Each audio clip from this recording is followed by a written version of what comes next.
Welcome back everyone to this lecture on activation functions. So recall from our neural network models that inputs x have a weight assigned to them w, and then we also add in a bias term attached to them in that perceptron or neuron model, which means as a formula we have the input x times w plus b. So clearly, if we start thinking about this, W just implies how much weight or strength we should be giving to that incoming input. We can almost think of it as kind of how important is that input. You can imagine that if we have a absolute value of that weight being very large, that input or that feature is probably really important. We can also think of B as an offset value. We mentioned this before, but basically that makes it so that x times W has to reach a certain threshold before having an effect and overcoming that B term. So for example, if we have b is equal to -10, then the effects of x times w won't really start to overcome that b or bias term until their product surpasses 10. So after that, then the effect is solely based on that value of w, thus the term bias for b. So you can essentially think of that bias term as a threshold that the neuron has placed in order for the input times the weight to start taking some sort of majority effect. So next what we want to do is we want to set boundaries for the overall output value of that combination x times w plus b. And to keep things simple, what we can do is we can state z is equal to x times w plus b.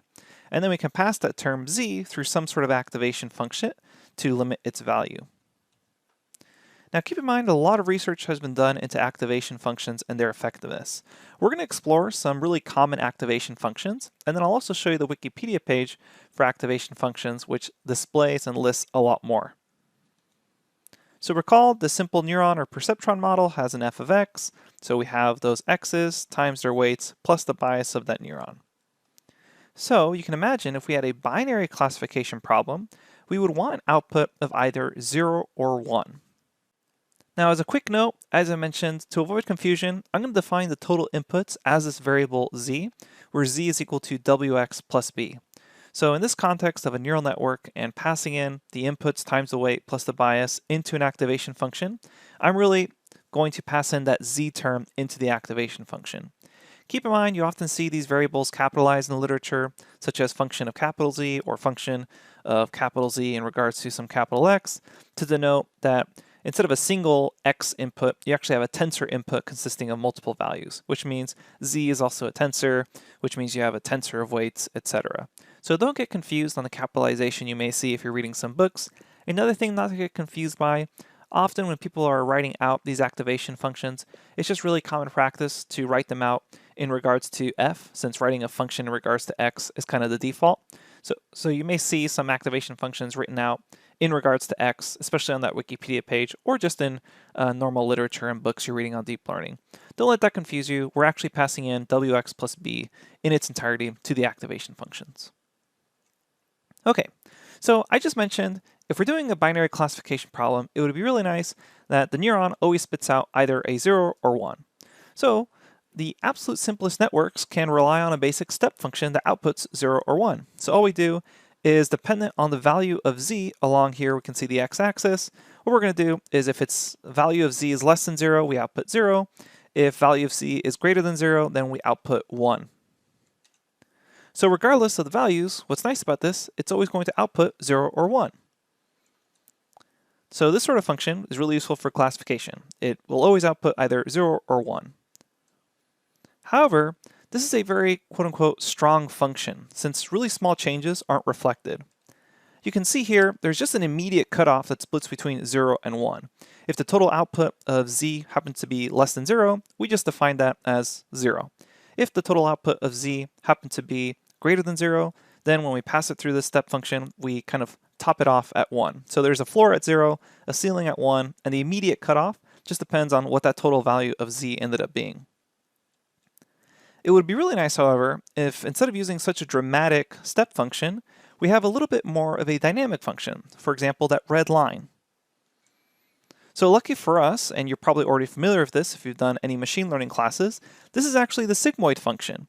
It has the same lower bound and upper bound, so 0 and 1, which is useful for binary classification, but it does this in a little more of a moderate fashion than a simple cutoff that a step function would do. And here we can see the formula for a sigmoid function, also known as the logistic function, which is f of z in our case is equal to 1 divided by 1 plus e to the power of negative z, where z in our case would be equal to wx plus b. So changing the activation function used in your neurons can be really beneficial depending on the task. Now keep in mind this still works for classification, but what's really nice is it's going to be slightly more sensitive to small changes. And if we want, we can actually grab that output of the sigmoid value to then treat it as a probability between 0 and 1. Since we can see here that there's actually values that it's going to output between 0 and 1 instead of solely 0 or solely 1. That red line is going to be able to report back something like 0.6 or 0.4, which would then give you an idea of how sure the network is that it belongs into any particular class. So let's discuss a few more activation functions that we're going to encounter. So some really common ones are things like the hyperbolic tangent, written out as tan h, and here we can see the formulas with respect to x on the right hand side. So there's hyperbolic cosine, hyperbolic sine, but the most common one is hyperbolic tangent, which is hyperbolic sine divided by hyperbolic cosine. So what's nice about this is it's going to output between -1 and 1 instead of 0 to 1. It looks really similar to a sigmoid function. Essentially the main difference is that lower bound, that floor. And we'll discuss why later on with certain neurons and certain networks, it makes more sense to use a hyperbolic tangent. I just want you to be aware that it's a really common option. Now, another really common option is the rectified linear unit, shortened to ReLU. And this is actually a relatively simple function. Basically, you can describe it as max 0, z, which essentially states that if the output of the value is less than 0, we treat it as 0. Otherwise, if it's greater than 0, we go ahead and output the actual z value.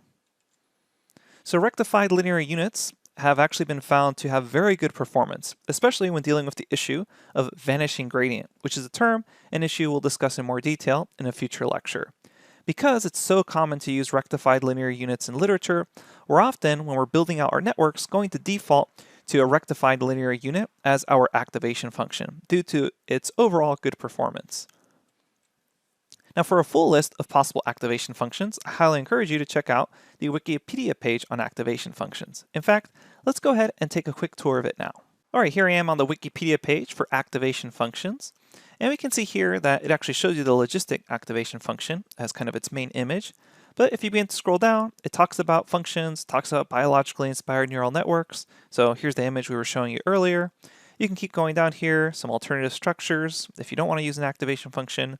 But eventually when you scroll down here, it shows you some things to compare activation functions against, such as being nonlinear, the range, the upper bound, the lower bounds, if they're continuously differentiable. But here we can see this little table that displays a lot of commonly used activation functions, as well as their derivative, which is going to be important when we're talking about things like backpropagation. But the main thing to keep in mind is really just the name, the plot, and the equation, which should give you kind of an overview of what the activation function is actually doing. There's a simple identity, which is just whatever the neuron outputs, that's going to be what it outputs with the activation function attached to it. There's the binary step, essentially 0 if you're less than 0, 1 if you're greater than or equal to 0. The logistic, otherwise known as a sigmoid or soft step, also very, very common activation function to use, especially for binary classification. We have things like the hyperbolic tangent, which we just mentioned looks a lot like sigmoid, except you can see here the upper and lower bound. Specifically, the lower bound goes to -1. There's arctangent, hyperbolic sine, lots of different things here. Then if you keep scrolling down, you see the rectified linear unit that has a whole Wikipedia page if you're interested in it. As I mentioned before, it's a really common activation function to use, so common it has its own Wikipedia article on it. Then there's kind of more advanced rectified linear units. So recently a lot of people have been experimenting with different variations off the rectified linear unit.